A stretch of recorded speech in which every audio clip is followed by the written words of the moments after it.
नमस्कार। एक क्लिक, एक पासवर्ड और $2.5 मिलियन गायब।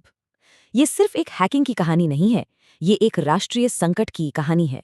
एक साइबर सिक्योरिटी कंसल्टेंट के नजरिए से आइए समझते हैं कि कैसे एक छोटी सी डिजिटल चूक किसी देश की पूरी आर्थिक रिकवरी को पटरी से उतार सकती है।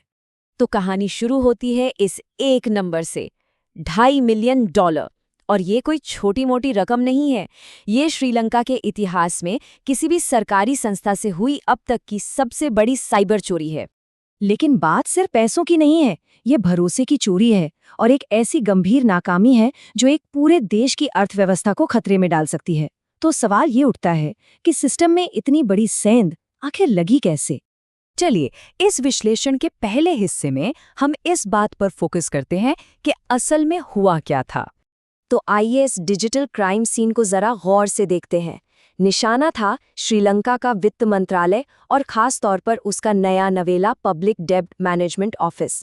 हैकर्स ने $2.5 मिलियन उड़ा लिए जो ऑस्ट्रेलिया को कर्ज चुकाने के लिए रखे गए थे, और इसका नतीजा 4 सीनियर अधिकारियों को फौरन सस्पेंड कर दिया गया। अब एक कंसल्टेंट के तौर पर मेरा पहला काम होता है ये पता लगाना कि सिस्टम में गड़बड़ कहाँ हुई, क्योंकि इसके असर को समझने से पहले हमें उस एक कमजोरी को पहचानना होगा जिसने हैकर्स के लिए दरवाजा खोल दिया। शुरुआती जांच का शक सीधे सीधे मंत्रालय के ईमेल सर्वर पर गया है। साइबर सिक्योरिटी की दुनिया में ये एक क्लासिक एंट्री पॉइंट है। जानते हैं क्यों? क्योंकि ये इंसानों से जुड़ा है, और सच तो ये है कि सिस्टम में सबसे कमजोर कड़ी अक्सर इंसान ही होता है। इसे हम साइबर सिक्योरिटी की भाषा में कहते हैं सिंगल पॉइंट ऑफ फेलियर, मतलब एक ही जगह पर ऐसी कमजोरी जिसके फेल होते ही पूरा का पूरा सिस्टम ढह जाए। सोचिए, एक विशाल इमारत सिर्फ एक कमजोर पिलर पर टिकी हो। यहाँ भी ठीक वही हुआ। सिर्फ एक ईमेल सर्वर का हैक होना पूरे मंत्रालय की सुरक्षा का ढह जाना था। हाँ, ये बात सही है कि जांच अभी चल रही है, लेकिन इस तरह के हमलों का एक टिपिकल पैटर्न होता है। सब कुछ शुरू होता है एक धोखे वाले ईमेल से, जिसे हम स्पीयर फिशिंग कहते हैं।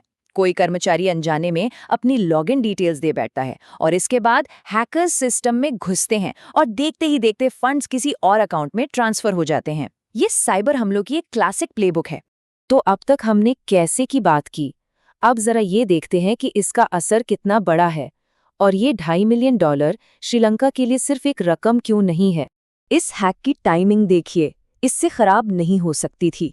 2022 में देश दिवालिया होने के कगार पर था। IMF के बेलआउट से बड़ी मुश्किल से रिकवरी शुरू हुई थी, और ये हमला ठीक उसी नए ऑफिस पर हुआ जिसे IMF की शर्तों के तहत वित्तीय अनुशासन के लिए बनाया गया था। ये तो जैसे जले पर नमक छिड़कने जैसा था। ये नंबर्स देखिए जरा। $46 अरब के कर्ज के पहाड़ के सामने $2.5 मिलियन शायद कुछ भी ना लगें। लेकिन यहाँ बात रकम की नहीं, टाइमिंग और भरोसे की है। ये हमला देश के ठीक उस कॉन्फिडेंस पर किया गया जिसे वो बड़ी मुश्किल से दोबारा बनाने की कोशिश कर रहा था। और यहीं पर कहानी में एक बहुत बड़ी विडंबना है। देखिए, एक तरफ सरकार अपनी जनता को साइबर फ्रॉड से बचने के लिए कैंपेन चला रही थी, और दूसरी तरफ उसके अपने ही घर की सबसे जरूरी तिजोरी की सुरक्षा टूट गई। चलिए अब बात करते हैं इसके सबसे बड़े और दूर तक जाने वाले असर की, यानी दुनिया की नज़र में श्रीलंका की साख पर। देखिए, ये कोई मामूली कर्ज की किश्त नहीं थी, ये एक तरह का लिटमस टेस्ट था।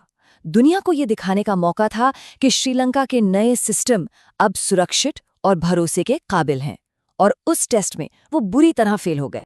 सुनने में तो ये एक बहुत ही डिप्लोमैटिक, बहुत ही सधा हुआ बयान लगता है, लेकिन जब अनियमितताओं यानी इर्रेगुलरिटीज जैसे शब्द पब्लिक में कहे जाते हैं तो इसका मतलब है कि अब श्रीलंका के फाइनेंशियल मैनेजमेंट पर दुनिया भर की नज़र है।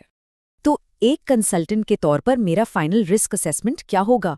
ये सिर्फ एक घटना नहीं है, ये एक चेन रिएक्शन की शुरुआत कर सकती है। कर्ज देने वालों का भरोसा टूटेगा, भविष्य में लोन मिलना मुश्किल होगा, और IMF जैसी संस्थाएं और भी ज्यादा कड़ी निगरानी रखेंगी। तो आखिर में ये पूरा मामला हमें एक बहुत बड़े और, सच कहूं तो, एक परेशान करने वाले सवाल पर लाकर छोड़ देता है। क्या आज की डिजिटल दुनिया में किसी देश की पूरी आर्थिक ताकत और उसकी संप्रभुता उसके सबसे कमजोर पासवर्ड जितनी ही है? इस घटना को देखकर तो जवाब काफी डरावना लगता है।